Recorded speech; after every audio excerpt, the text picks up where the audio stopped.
కళ్యాణమైన 2 ఏళ్లకే ఈ కాపురంలో కమలనాథులు ఎందుకు కోరి కలహాలు తెచ్చుకుంటున్నారు? టీడీపీతో కలిసి వెళ్లడానికి ఇష్టపడటం లేదా? లేక ఏపీకి అడిగినన్ని నిధులు ఇవ్వడం వాళ్ళకి కష్టంగా ఉందా? ఇంకా ఎందుకులే వాళ్లతో అనేకంగా ఒంటరిగా అడుగులేద్దామని అనుకుంటోందా? అందుకే ఇలా లేనిపోని కయ్యాలు పెట్టుకుంటోందా? ఒకవేళ అదే బీజేపీ ఆలోచన అయితే ప్రస్తుత రాజకీయ పరిస్థితుల్లో అది సాధ్యమేనా? ఏపీలో ఉన్న స్థానిక బీజేపీ నేతలు భారీగానే కవ్వింపు చర్యలకు దిగుతున్నారు. ఛాన్స్ దొరకడం కాదు, ఎక్కడ మైక్ దొరికినా టీడీపీ మీద పరోక్షంగా కామెంట్లు చేస్తున్నారు. ఏపీలో టీడీపీతో ఉండటం వాళ్లకు ఎందుకో నచ్చడం లేనట్లుగా ఉంది. ఏపీలో సొంతంగా వెళ్దామంటూ అధినేతకు సలహాలిస్తున్నారు. ఇప్పటి నుంచి అడుగులేస్తే ఎప్పటికైనా నిలబడతామంటున్నారు. నిజానికి వాళ్లు ఇప్పటి నుంచి ఒంటరిగా ప్రయాణం మొదలుపెట్టినా పుంజుకోవడం 2019 కల్లా సాధ్యం కాదని వాళ్లకు తెలుసు. కానీ అప్పటికి కూడా మోడీ చరిష్మా ఉంటుంది కాబట్టి ఇప్పటి నుంచి ఇంకాస్త గట్టిగా ప్రయత్నిస్తే రాజకీయంగా ఎప్పటికైనా ఏపీలో పైచేయి సాధించాలన్న భావనలో ఉన్నారు. మొత్తంగా ఇది ఎలా సాధ్యమన్నది ఎవరికీ అర్థం కాకపోయినా ఏపీ విషయంలో బీజేపీ మాత్రం అర్థం కాని ధోరణిలోనే వెళ్తోందన్న క్లారిటీ మాత్రం కనిపిస్తోంది.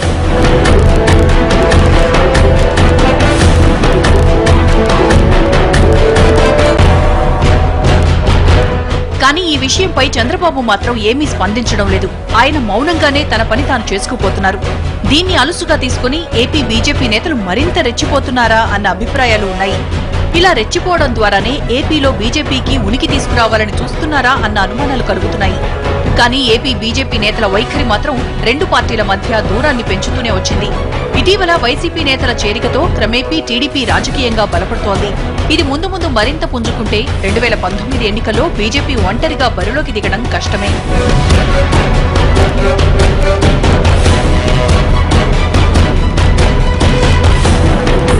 పోనీ టీడీపీ మాదిరిగా వైసీపీని ఆకర్షిద్దామనుకున్నా అది పొరపాటే అవుతుంది. ఎందుకంటే జగన్ బీజేపీలోకి వెళ్లడం అన్నది సాధ్యమయ్యే పని కాదు.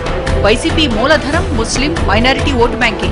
ఒకవేళ తాను బీజేపీ వైపు చూస్తే వాళ్లంతా దూరమైపోతారన్న సంగతి జగన్ కి తెలియంది కాదు. 6 ఏళ్లుగా పెట్టని కోటలా ఉన్న ఆ ఓటు బ్యాంకును వదులుకునే ఆలోచన జగన్ చెయ్యరు కాబట్టి ఇప్పటికిప్పుడు ఈ విషయంపై చర్చించడం కూడా అనవసరమే. అంటే ఏపీలో ఉన్న 2 ప్రధాన పార్టీల్లో వైసీపీతో పొత్తు పెట్టుకునే అవకాశం వీస మాత్రమైనా లేదు. అంటే ఇప్పటికి మాత్రం బీజేపీ అల్టిమేట్ గా టీడీపీతోనే ఉండాల్సి వస్తుంది. ఈ విషయం కమలనాథులకు తెలియంది కాదు.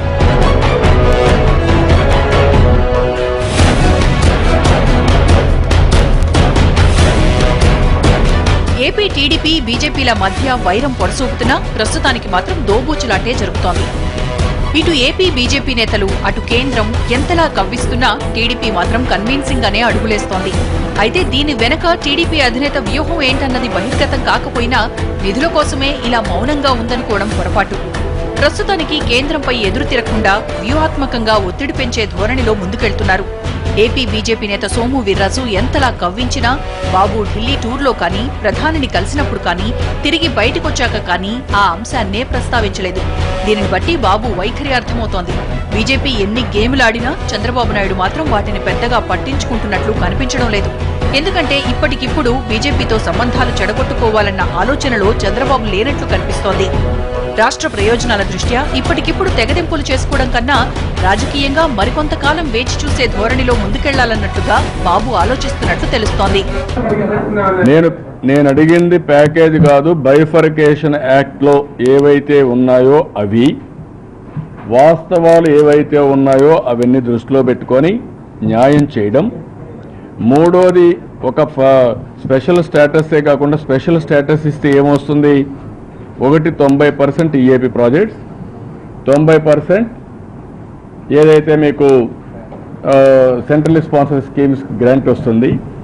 అదే మరిగా జీఎస్టీ వస్తుంది. కాబట్టి స్పెషల్ స్టేటస్ ఉండే రాష్ట్రాల్లో కూడా ట్యాక్స్ ఇన్సెంటివ్స్ 2017కు మార్చికి పూర్తి అవుతాయని పెట్టుకున్నారు. ఇవన్నీ వచ్చినప్పుడు ఏ విధంగా మీరు మాకు హెల్ప్ చేస్తారు? ఏం చేయబోతున్నారు? ఏం చేసి అందరితో సమానంగా పైకొచ్చే వరకు నిలదొక్కునే వరకు మీరు మమ్మల్ని ఆదుకుంటారు? That is my main. నిజానికి బీజేపీకి ఏపీలో సొంతంగా బరిలోకి దిగే బలం లేదు. ఏదో ఒక పార్టీ సాయంతోనే అది మెలగాలి. గడిచిన దశాబ్దాల్లో బీజేపీ రాజకీయ ప్రయాణం ఇలాగే సాగింది. ఇక ముందు కూడా ఇలాగే సాగుతుంది. కానీ ఇప్పటికిప్పుడు మాత్రం ఎందుకిలా వ్యవహరిస్తుందో తెలియదనే చెప్పాలి. వ్యూహాత్మకంగా ఏపీలో టీడీపీని కంట్రోల్ చేసేందుకే ఇలాంటి వ్యూహం పన్నుతోందా అన్న అభిప్రాయాలు ఉన్నాయి. ఏదేమైనా ఏపీ పట్ల బీజేపీ వైఖరి మాత్రం ప్రజలు తీవ్రంగా నిరసిస్తున్నారు. హోదా ఇస్తామని మాట ఇచ్చి ఎందుకు తప్పుతున్నారో అంటూ ఆగ్రహం వ్యక్తం చేస్తున్నారు.